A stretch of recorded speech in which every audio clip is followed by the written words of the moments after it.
السلام علیکم بچوں، آج ہم ایک بہت ہی پیاری دعا سیکھیں گے۔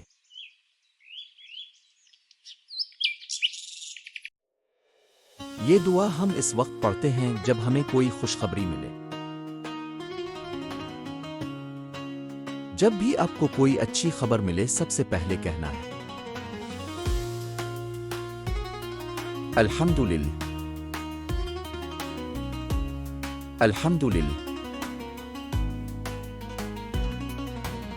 اس کا مطلب ہے ہر تعریف صرف اللہ کے لیے ہے۔ سبحان اللہ۔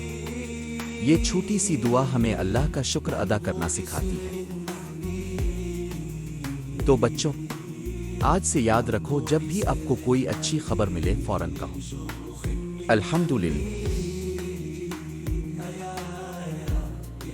تو مسلم زون کو سبسکرائب کرنا نہ بھولیے۔ اللہ حافظ بچوں۔